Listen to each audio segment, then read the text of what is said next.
तो महाराष्ट्र में बड़ी खबर आ रही है संजय राउत के घर से, जहां पर संजय राउत ने 3 साल बाद में दिवाली पार्टी ऑर्गेनाइज की थी। और इस दिवाली पार्टी में सबसे बड़ी बात रही कि उद्धव ठाकरे का परिवार पहुंचा ही नहीं, जिसके बाद तो मीडिया कर्मियों ने अंदर की खबर सारी लीक कर दी। उद्धव आदित्य के ना पहुंचने को लेकर जो खलबली पार्टी में मची, उसको लेकर मीडिया कर्मियों ने सब कुछ लीक कर दिया। और साथ ही साथ ये भी सामने आया है कि संजय राउत शर्म से इतना झुक गए कि मीडिया वालों को खुद मिठाई बांटने तक नहीं पहुंचे। तो आपको भी राउत की इस पूरी दिवाली पार्टी की इनसाइड स्टोरी दिखाते हैं। आप भी वीडियो को शेयर करें और अपनी राय कमेंट बॉक्स में जरूर दें।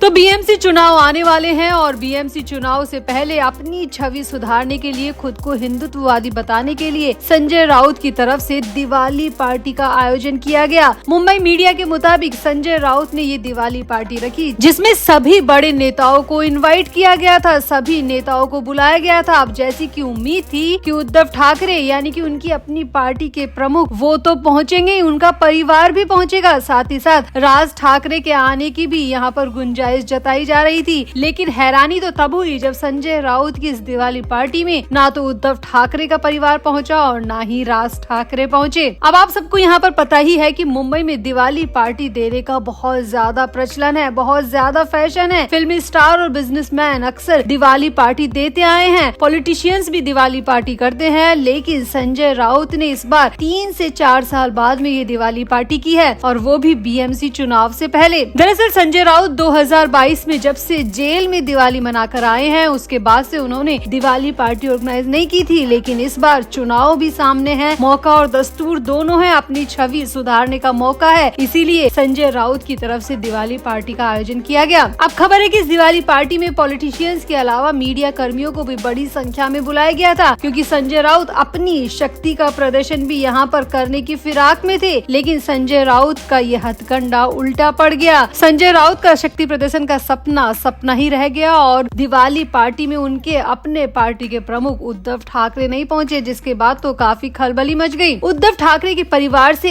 एक भी लोग वहां पर नहीं पहुंचे। हालांकि उद्धव ठाकरे की तरफ से दिवाली पार्टी की शुभकामनाएं देते हुए और गिफ्ट लेकर उनके स्टाफ के लोग तो आए, लेकिन उनके परिवार से वहां पर कोई नहीं आया। ना उद्धव ठाकरे, ना आदित्य ठाकरे, ना रश्मि ठाकरे और ना ही छोटे बेटे तेजस ठाकरे। इन चारों में से कोई भी संजय राउत की दिवाली पार्टी में नहीं पहुंचा। अब जबकि कहा जाता है कि संजय राउत उद्धव ठाकरे के दाएं बाएं दोनों हाथ हैं, बिना संजय राउत के उद्धव ठाकरे कोई फैसला नहीं लेते। लेकिन संजय राउत के द्वारा ऑर्गेनाइज की गई इस दिवाली पार्टी में उद्धव ठाकरे के ना पहुंचने को लेकर कई तरह के सवालिया निशान लग गए हैं। अब खबरें तो ये भी कही जा रही है कि संजय राउत राज ठाकरे के आने के बाद से ही साइडलाइन कर दिए गए हैं। जब से राज ठाकरे और उद्धव करीब आए हैं, तब से ही संजय राउत को धीरे धीरे साइडलाइन कर दिया गया है, किनारे कर दिया गया है। और यही वजह है कि उद्धव ठाकरे अब संजय राउत से दूरी बनाकर ही रख रहे हैं। और हो सकता है कि इसी वजह से वो इस दिवाली पार्टी को भी इग्नोर कर गए हो, इस दिवाली पार्टी से भी किनारा कर गए हो। इसी वजह से इस दिवाली पार्टी में उद्धव ठाकरे ना गए हो, ये मुंबई की मीडिया से खबरें आ रही है। हालांकि संजय राउत की इस दिवाली पार्टी में यूबीटी से कई बड़े नेता पहुंचे, इसके अलावा महाविकास अघाड़ी के भी नेता पहुंचे और महाराष्ट्र के कई बिजनेसमैन भी इस पार्टी में शिरकत करते नजर आए। लेकिन उद्धव ठाकरे के ना आने को लेकर हर किसी ने हैरानी जताई। अब खबर तो ये भी आ रही है कि दिवाली पार्टी के बाद में मिठाई बांटने का रिवाज भी होता है, मीडिया कर्मियों को मिठाई बांटी जाती है और इसके लिए पार्टी ऑर्गेनाइज करने वाला खुद आता है मीडिया कर्मियों में मिठाई बांटने। लेकिन यहाँ पर संजय राउत खुद नहीं पहुँचे मिठाई बांटने के लिए और उन्होंने अपने स्टाफ के जरिए मीडिया कर्मियों तक मिठाई पहुँचा दी, जिसके बाद तो ये कयास लगाए जा रहे हैं कि संजय राउत को कहीं न कहीं उद्धव ठाकरे के ना आने का बड़ा धक्का लगा है और कहीं मीडिया पर्सन कोई सवाल न पूछ ले, कुछ वीडियो न बना ले, कोई बयान न ले ले। इसी वजह से शायद संजय राउत बाहर नहीं आए और मीडिया से ग्रीट भी नहीं किया। तो कुल मिलाकर संजय राउत की ये दिवाली पार्टी पूरी तरह फेल रही। उद्धव ठाकरे के ना आने से उनकी दिवाली पार्टी में खलबली पूरी तरह नजर आई और अलग अलग कयास जो लगाए जा रहे हैं वो बिल्कुल ही अलग है। तो आपका क्या कहना है? क्या संजय राउत से वाकई में उद्धव ठाकरे दूरी बना रहे हैं? इस दिवाली पार्टी को इग्नोर करने का उद्धव का मकसद क्या हो सकता है? आप भी अपनी राय कमेंट बॉक्स में जरूर दें और वीडियो को भी शेयर करें।